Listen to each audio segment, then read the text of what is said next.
बापा मांक सहित प्रीतम आसी आम घर पाखरे पहुंचीगले। आज मो पाई थिला सबुठु खुशीर दिन, कारण प्रीतम ओ मो भल पाइबा स्वीकृति पाइबाकु जाउथिला। मते देखिबा पाई प्रीतम तांको बापा मांकु नै आम घरकु आसीथिले। प्रथमे प्रीतम ओ तांको मां आम घरर कबाट खोली भीतरकु पसिले, आउ तांको बापा कार लॉक करिबाकु पछरे रहि जाइथिले। अल्प समय परे जेतेबेले प्रीतमकर बापा आम घरकु आसिले, प्रथमे मो मां को ऊपर तांको नजर पड़िला। आउ जेतेबेले प्रीतम को बापा मो मां को देखिचंती, कौन हैला केजानी एकदम चमकी पड़िले, चिल्लैबारे लागिले।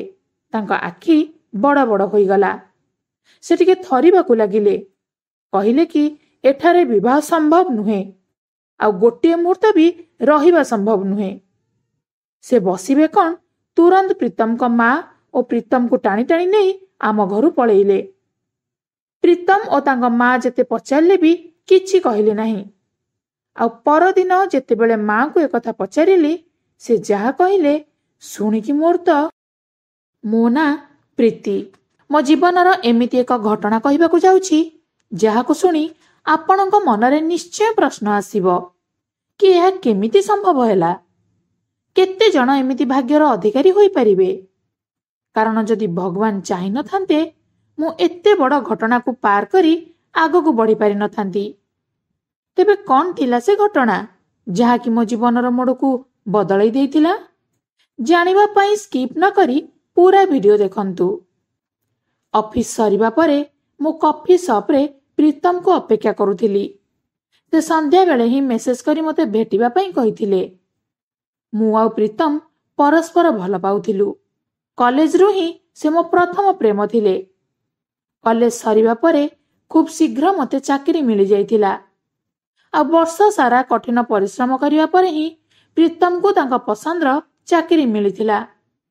आ तांको पसंदर चाकरी पाई से भी बहुत खुशी थिले। आज मते देखा होई से किछि जरूरी कथा हेबार थिला। अल्प समय अपेक्षा करिबा परे जेमिति से कॉफी शॉप रे पहुंचीचंती, मु खुशी होई छिड़ा होई तांको पाखकु दौड़ी गली। आ से भी मते खुशी रे कहले कि प्रीति, आज मु मो मन पसंदर चाकरी पाई गली। एबे कुह तमे कोन मते बाहा हेबो? मु टिके लाजै जाई कहली कि मु तो केबेडु तम अपेक्षा रे अछि। एबे तमर चाकरी होई गला, तेणु तुरंत आम विषय रे तम घरे कुह। प्रीतम बहुत खुशी जना पड़ुथिले। से कहिले कि मु आज ही घर को जाई आम विषय रे बापा मां को सहित कथा हेबी। एमितिरे भी सेमाने बहुत थर कहि सारिचंती कि तते जदि के पसंद आसीची ताहाले कहि दे। किंतु मोर किछि चाकरी नथिला, तेणु किछि कहि पारु नथिली। किंतु आज सेमानकु मो हृदयर कथा कहि परिबी। सेदिन मु भी बहुत खुशी थिली। आ कथा होई सारी आमे घर को फेरिलु। मो घर को फेरिबा परे मो मां को एकथा जणैबा पई मौका खोजिबा आरंभ करि देइथिली। मो बापा तो 5 वर्ष आगरु ए दुनिया रु हमकु छाड़ी चली जाइथिले। तेणु मो पई मो मां ही मो दुनिया थिले। शेषरे मध्याह्न भोजन परे से सुजोग मिलिला। मु मो मां को रूम को गली। आ तांको पाखरे बसी कहली कि मां, तम सहित किछि कथा अछि। मां कहले कि कह कौन कहबू। सेठु साहस जुटे मो मां को कहली कि मां कथा कौन कि कॉलेज समय जने पुओ मोर पसंद। आमे दुई जन भल सांग होई भी कॉलेज रे अनेक काम करिछु। आज से तांको पसंदर चाकरी पाई जाइछंती। आउ थाउ थाउ आउ कहिबा दरकार नाही, मु बुझी गली सबु। मां कर ए कथारे मु तो चमकी पड़िली। तापरे मां मो आड़ू टिके अनेइले आउ हसी देले। तेणु मोर टिके साहस बढ़ी गला।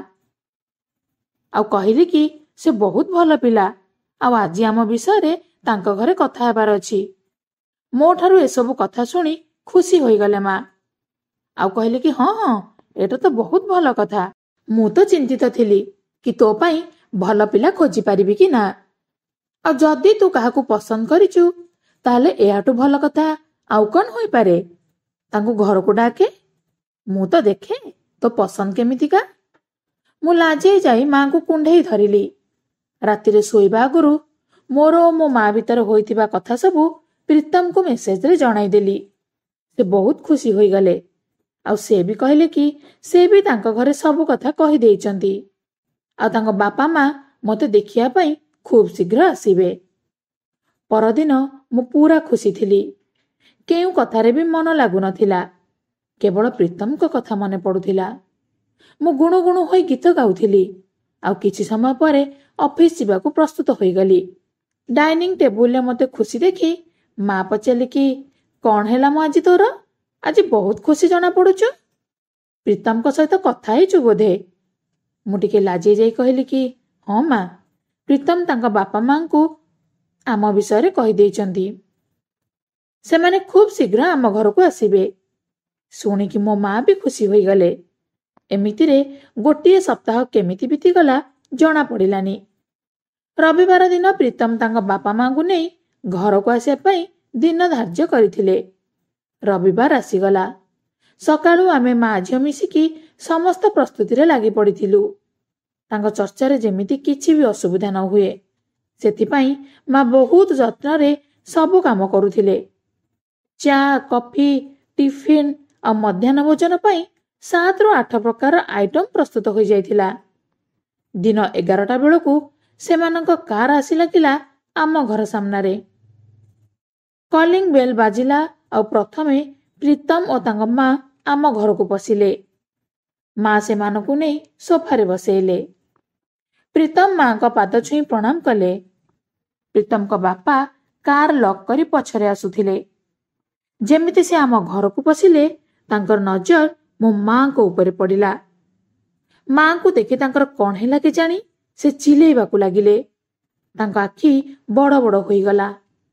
ପାଟି ଖନି ବାଜିଗଲା ଆଉ ଥରି ଥରି ସେ କହିଲେ କି ଚାଲ ଚାଲ, ତୁରନ୍ତ ଏଠୁ ଚାଲ, ଏ ବିବାହ ସମ୍ଭବ ନୁହେଁ। ପ୍ରୀତମଙ୍କ ବାପାଙ୍କର ଏମିତି ଆଚରଣରେ ମୁଁ ଆଉ ମା ସ୍ତବ୍ଧ ହୋଇ ରହିଗଲୁ। ମୁଁ ମାଙ୍କ ଆଡ଼କୁ ଅନେଇ ରହିଥିଲି। ମା ବି ତାଜୁବ ହୋଇ ମୋତେ ଦେଖୁଥିଲେ। ସେଠୁ ପ୍ରୀତମ ତାଙ୍କ ବାପାଙ୍କୁ କହିଲେ କି ବାପା, ତମେ ଏମିତି କ'ଣ କହୁଛ? କିନ୍ତୁ ପ୍ରୀତମଙ୍କ ବାପା କହିଲେ କି ତମେ ମାନେ ଏବେ ହିଁ ତୁରନ୍ତ ଘରକୁ ଚାଲ। ଏଠାରେ ଗୋଟିଏ ମିନିଟ ବି ରହିବା ସମ୍ଭବ ନୁହେଁ। ଏହା କହିବା ସହିତ ପ୍ରୀତମ ଓ ତାଙ୍କ ମାଙ୍କୁ ଟାଣି ଟାଣି ସେଠାରୁ ନେଇ ପଳେଇଲେ। ଆଉ ମା ଓ ମୁଁ ସେମିତି ଅନେଇ ରହିଗଲୁ। ପ୍ରୀତମ ବି ପ୍ରଶ୍ନଭରା ନଜରରେ ପଛକୁ ଅନେଇ ଅନେଇ ମୋତେ ଦେଖୁଥିଲେ। ମୁଁ ବି କିଛି ବୁଝିପାରୁନଥିଲି। କାହିଁକି ଏମିତି ହଠାତ୍ କ'ଣ ହେଲା ପ୍ରୀତମଙ୍କ ବାପାଙ୍କ ସହିତ? ସେଠୁ ମୁଁ ମାଙ୍କୁ ପଚାରିଲି କି ମା, ପ୍ରୀତମଙ୍କ ବାପା ଏମିତି କାହିଁକି ପଳେଇଲେ? କ'ଣ ହେଲା? ମାଙ୍କର ମୁହଁ ଶୁଖି ଯାଇଥିଲା। ସେ କିଛି ନ କହି ସେଠାରୁ ପଳେଇ ଯାଇ ତାଙ୍କ ରୁମ୍ ଭିତରକୁ ପଶିଯାଇ କବାଟ ବନ୍ଦ କରିଦେଲେ। ଆଉ କାନ୍ଦି କାନ୍ଦି କେବଳ ଏତିକି କହୁଥିଲେ କି ହେ ଭଗବାନ, ମୁଁ କରିନଥିବା ଦୋଷର ଦଣ୍ଡ ମୋ ପିଲାକୁ ଦିଅନି। ତା ଖୁସିକୁ ଏମିତି ନଷ୍ଟ କରିଦିଅନି, ନହେଲେ ତମକୁ କେହି ବି ବିଶ୍ୱାସ କରିବେନି। ମାଙ୍କର ଏମିତି କଥା ମୋ ମନର ପ୍ରଶ୍ନକୁ ଆହୁରି ବଢ଼େଇ ଦେଇଥିଲା। ମୁଁ ବି ବୁଝିପାରୁନଥିଲି କି ପ୍ରକୃତରେ ଘଟଣା କ'ଣ। ମାଙ୍କର କାନ୍ଦ ଦେଖିକି ମୁଁ ଆଉ ତାଙ୍କୁ ଆଜି କିଛି ନ ପଚାରିବାକୁ ସ୍ଥିର କଲି। ଏମିତିରେ ସନ୍ଧ୍ୟା ହେବାକୁ ବସିଲା। ସେପଟେ ଘରେ ପହଞ୍ଚିବା ପରେ ପ୍ରୀତମ ଓ ତାଙ୍କ ମା ଏ ବିଷୟରେ ତାଙ୍କ ବାପାଙ୍କୁ ପଚାରିବାରେ ଲାଗିଲେ। କିନ୍ତୁ ପ୍ରୀତମଙ୍କ ବାପା କେବଳ ଗୋଟିଏ କଥା କହୁଥିଲେ କି ସେଠାରେ ତ ବାହାଘର ସମ୍ଭବ ନୁହେଁ, ତୁ ତାକୁ ଭୁଲି ଯା। ଆଉ ଏତିକି କହି ଚୁପ୍ ହୋଇଯାଉଥିଲେ। ପଚାରିଲେ କିଛି ବି ଅଧିକ କହୁନଥିଲେ। ପ୍ରୀତମ ଓ ତାଙ୍କ ମା ବି ଚିନ୍ତାରେ ପଡ଼ିଗଲେ ଯେ ଏମିତି ମୋ ମା ସାଥିରେ କ'ଣ ଘଟଣା ଘଟିଛି। ଅନ୍ୟପଟରେ ସେଦିନ ଯାଇ ପରଦିନ ହେଲା। ଆଉ ପରଦିନ ସକାଳ ହେଉ ହେଉ ମାଙ୍କୁ ପଚାରିଲି କି ମା, ପ୍ରକୃତରେ କ'ଣ ହୋଇଛି ମୋତେ କୁହ। ମା ଟିକିଏ ସମୟ ଚୁପ୍ ହୋଇ ରହିଗଲେ ଆଉ କହିଲେ କି ଏବେ ସେ ସମୟ ଆସିଯାଇଛି ଝିଅ, ତୋତେ ସବୁ ସତ କଥା କହିବି। ଆଉ ସେ ସବୁ ଶୁଣିକି ତୁ ବି ମୋତେ ଭୁଲ ବୁଝିବୁନି। ମୁଁ କହିଲି କି ମା, ତମେ ମୋ ମା ଆଉ ମୁଁ ତମ ଝିଅ। ତମେ ମୋ ପାଇଁ ବାପା ଆଉ ମା 2 ଜଣ। ଆଉ ତମେ ମୋ ପାଇଁ ଭଗବାନ। ତମେ ଯାହା କହିବ ମୁଁ ବିଶ୍ୱାସ କରିବି। ଆଉ କିଛି ବି ହୋଇଯାଉ ମୁଁ ମୋ ଭଗବାନଙ୍କୁ କେବେ ବି ଦୋଷ ଦେଇପାରିବିନି। कि अविश्वास भी करिबिनी। सेठु माँ कहले कि प्रीतम का बापा जहाँ भी कहूथिले सेथिरे मोर किछि भी दोष नाही प्रीति। जेतेबेले मो विवाह स्थिर होइथिला मु भी तो परी बहुत खुशी थिली। मो बापा मो सहित बहुत भलरे कथा हेउथिले।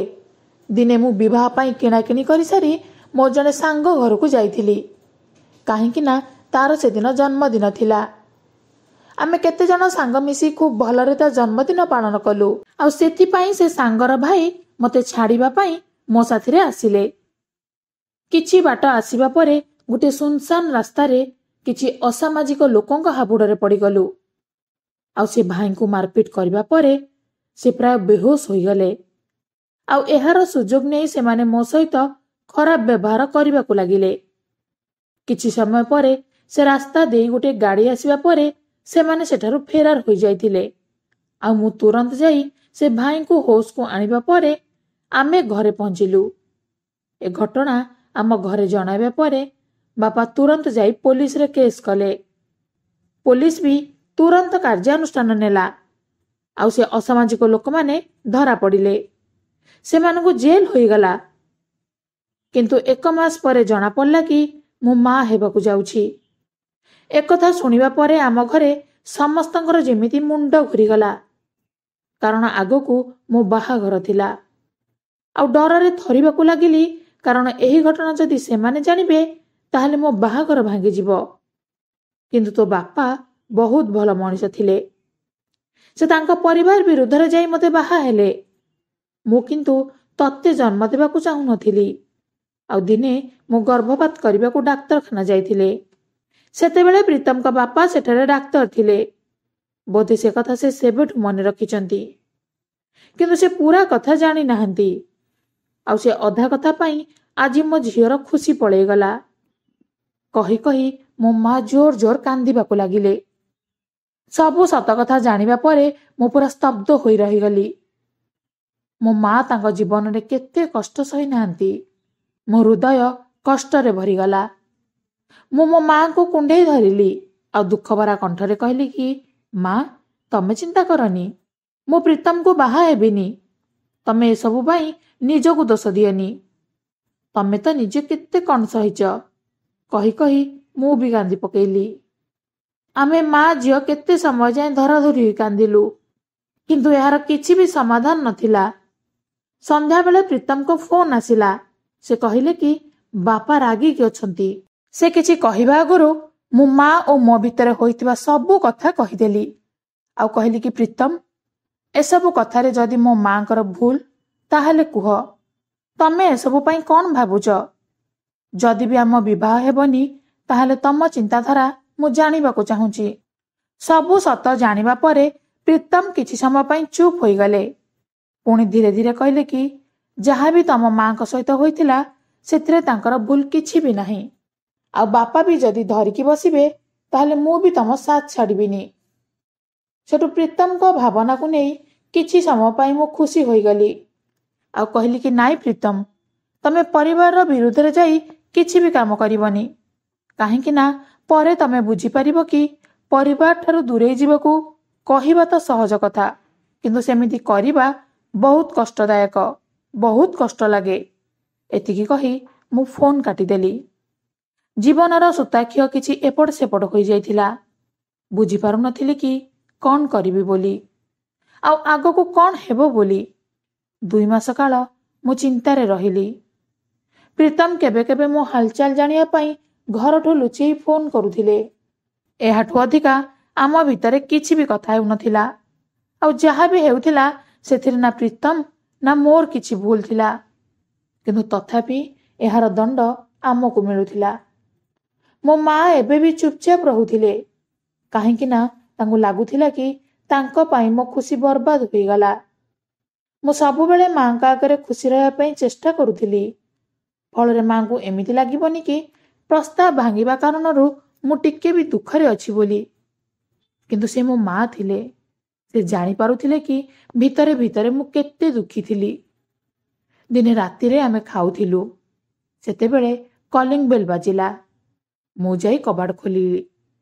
सामनारे प्रीतम और तांका बापा माँ को देखी चकित होई गली।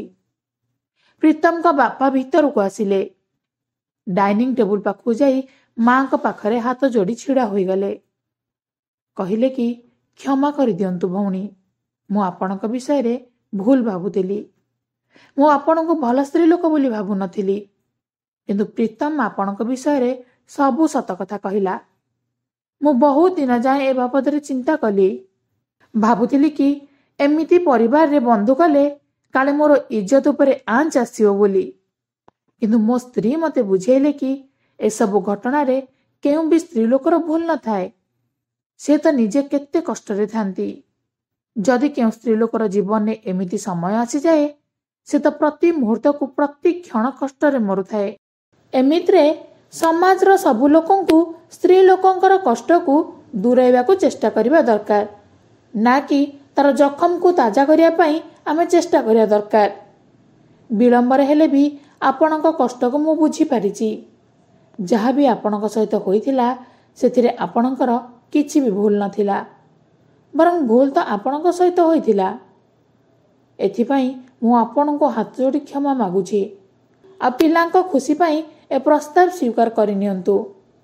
आ मो भूल पाई मते क्षमा करि दियंतु।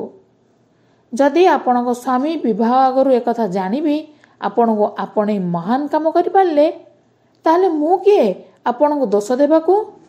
मु तो तांक कथा सुनी विश्वास करि पारलिनी। प्रीतम पछरे छिड़ा होई टिके टिके हसुथिले। प्रीतम को माँ को मुहरे भी स्मित हास्य थिला। से मुंडरे हाथ बुले कहले कि प्रीति, एबे तम माँ को बुझाओ कि से यांको क्षमा करिदेबे। किंतु मो माँ तुरंत उठी जाई कहले कि अरे नाई नाई, मु काहा उपरे मन खराब करिनी। मो पाई तो एटा बहुत खुशीर कथा कि मो झील को तार पसंदर जीवन साथी मिलिबाकू जाउची बोली। आपण माने बसंतु, मु चा नहीं कि आसुची। गोटे मुहूर्त सबु किछि ठीक हो जिबाकू बसिथिला। केजाणी केते दिन पर मो माँ को उठरे हस देखिया को मिलिला। प्रीतम भी बहुत खुशी थिले। आ मोर तो खुशी रे पात दल लागु नथिला। आज मु आश्चर्य हुए कि केमिति प्रीतम को बापा सब कथा बुझीगले बोली। एइटा कोनोसी चमत्कार ठू कम नथिला। आम भल पाइबा को स्वीकृति मिलिगला। खूब शीघ्र आमर विवाह हो जाइथिला। आज आमे खुशी खुशी आम जीवन बिताउछु। तो कहानीटी एतिकी थिला। जदिओ यह एक काल्पनिक कहानी थिला, तथापि जदि एमिति घटना केउ स्त्री कि झील सहित घटे, ताल से स्त्री लोकन को दोष देबा केते दूर ठीक? तांको दोष देई तांको दुख कष्ट कोन आमे बढ़ौने कि? ए संपर्क रे आपणकर मत कमेंट बॉक्स रे जणैबे। वीडियो भल लागिथिले लाइक शेयर करबा सहित चैनल को सब्सक्राइब करिदेबे। आ हां, बेल आइकन को भी ऑन करबा को जम्मा भूलिबेनी। धन्यवाद।